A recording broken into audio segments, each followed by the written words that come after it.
们今天要拍的是情侣50问，然后是第2期。我是一直会有一个往后想的一个人，你也知道哈。包括我先想的是我们两个一起买房子啊一些的事情，因为我一直是对我俩的未来会有个规划，所以会很努力的去做一些存钱啊，或者就是能帮助到我们两个未来之后发展的事情，就是未来发展的一些事，我都会努力的去想。然后我自己心里面的未来就是如果可以跟他在偏远的城市，或者哪怕是本地的杭州一些偏远的地方，有一套属于自己的房子，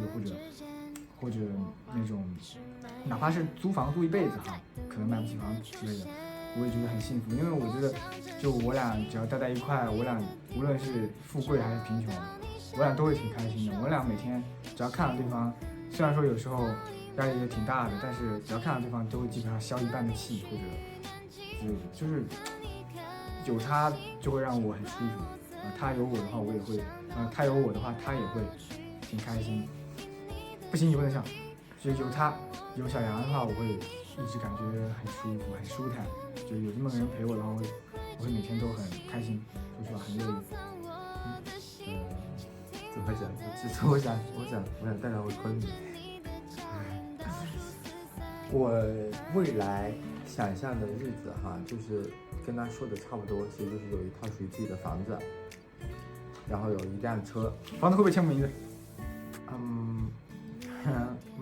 一起买的话就一起签哦，就自己买了自己签。就是有一套我们的房子，然后他喜欢宠物，然后给他就是我负责买，他负责养，然后帮我遛狗、喂猫。其实我特别希望我的房子里面有一个小花园，像现在这样有一个小花园，然后我们可以种菜，夏天也在花园里烧烤。其实蛮想带他回昆明，因为昆明的消费水平我是支撑得起，但是在杭州的话还是就是心有余而力不足，所以我们现在还得加倍努力。对，自从我们在一起后，有没有羡慕过别人的感情？我是说，没有，从来没有。就是怎么讲，就是刷到过的情侣对象，还有什么之类的那种，其实太多了。但是如果就比如说拍视频哈，如果你想拍那种甜的视频，就是你除了自然流露的那一瞬间，那个时候是两个人最甜的时候。如果说是想在镜头下拍出甜的那种视频，其实挺为难的，有时候对于我们来说。所以其实我们特别甜蜜、特别幸福的那一瞬间，我们是没有抬着手机的，我们不可能说是24小时抬着个手机，然后想把那一瞬间的幸福录下来、记录下来，那是做不到的。但是我们俩特别甜的时候，就是那种，就比如说我们去看烟花。然后烟花在那里爆炸，然后他看着我，我看着他，我们对视那一瞬间，我就觉得很幸福、很甜的。所以说，就是给大家树立一个正确的恋爱观哈。网上那种甜的视频哈，也不能说骗人哈，但是就是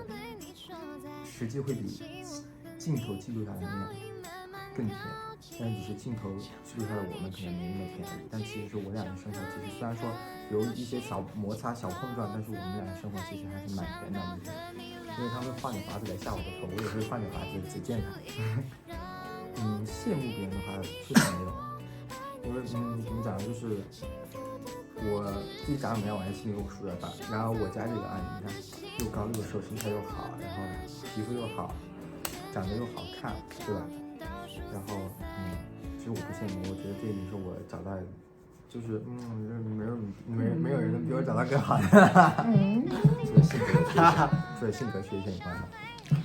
我也从来没有羡慕过别人，因为我发誓，因为稻穗的那个理论你知道吗？就是你要走过一片田地里面，你要挑出一个最大的那个麦穗。小学的时候上过这个课哈，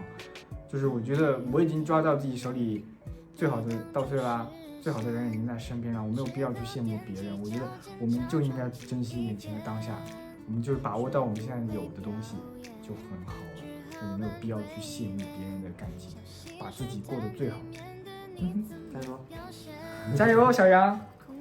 你会介意我的缺点吗？介意，但是不妨碍我爱你。其实你要硬说的话，其实我俩都没有特别介意我俩的缺点，因为他的缺点也很明显，我的缺点也很明显。然后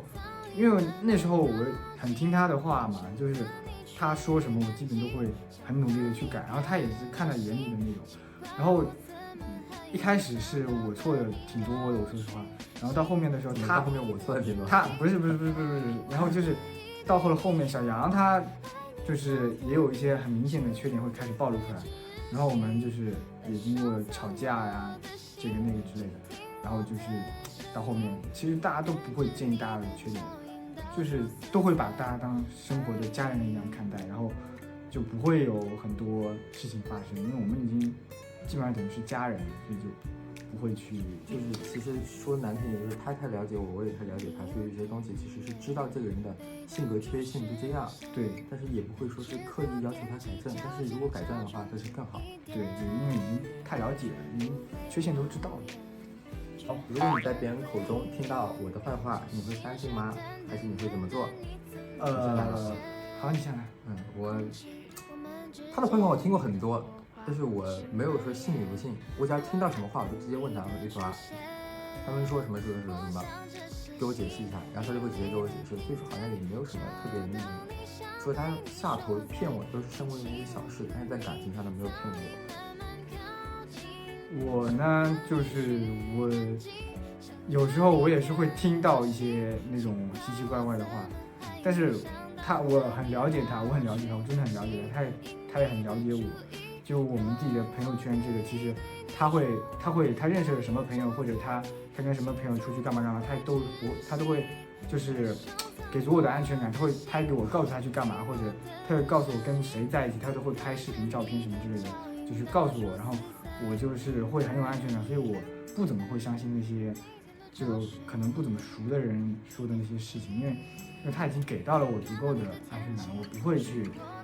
信其他人的话。而且我身边经常跟我拍视频的那堆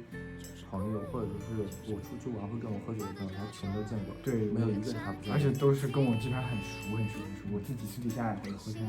也会跟他们聊聊天之类的，但是我不怎么喜欢出去玩，我是真的不怎么喜欢出去玩，因为他有时候也是那个时候朋友生日也没办法，因为可能有些朋友会送他一些比较贵重的礼物，然后不去又说不过去，但是我又不是很想去，因为我会比较懒惰，我会想在家里躺着，然后我就说那你就早点去早点回来吧，然后他就会确实很早回来，然后我会给他发消息说你到哪了，我也不会别的，所以我不会相信，我会只相信他。